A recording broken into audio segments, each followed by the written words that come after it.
ගංගාවතර දිස්ත්‍රික්කයත් ගල් දිස්ත්‍රික්කයත් අතර පිහිටි කඳුවලලු යායක් අතර ඇති කබරගල කන්ද විටක උදකලා වූ ස්වභාවයක් ගනී.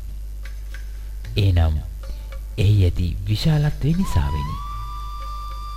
ඓතිහාසික උරුමයක් ඇති මෙහි ගල්ලෙන් රාශියක් අතර එක් සුවිශේෂී ස්ථානයක් වෙයි. එනම් අතීත වීර නරසෙන්පතියෙකු වීදිය බණ්ඩාර සෙනවියන් නැගුම්ගත් ස්ථානයක් බවට මේ සාක්ෂි ඇති නිසාය.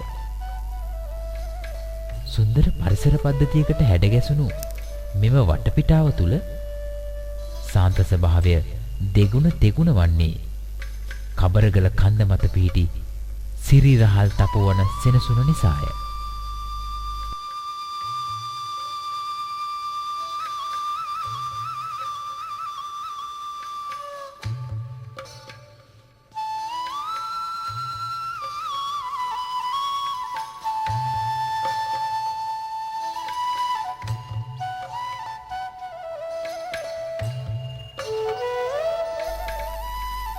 සීමාවක් සිටිය නොහැකි තරම් වනගහනයෙන් අනූන මෙම පින්බර පරිසරය තුළ වනදුර්ග, ජලදුර්ග, ගිරිදුර්ග ආදී දුෂ්කරතාවයන් රැසක් මැද්දේ යෝගාවචර ස්වාමින් වහන්සේලා තම ආධ්‍යාත්මික සුවය සකසා ගැනීමට මෙම ස්ථානය යොදාගත්තද අතීතයේ වීදිය බණ්ඩාර සෙනවියන් හේවායින් 20 දෙනෙකු සමග ආරක්ෂා කටයුතු ආදිය සකසාගත් බව සඳහන් වේ.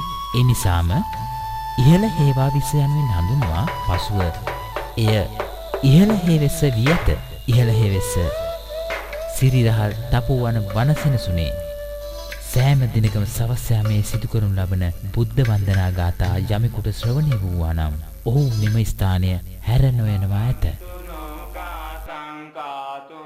විරියේසු මේ බුද්ධාදී පවරෝ නාතෝ ධම්මෝ නාතෝ වරුත්තමෝ නාතෝ පච්චේක සම්බුද්ධෝ සංඝෝ නාතෝ තරෝ මම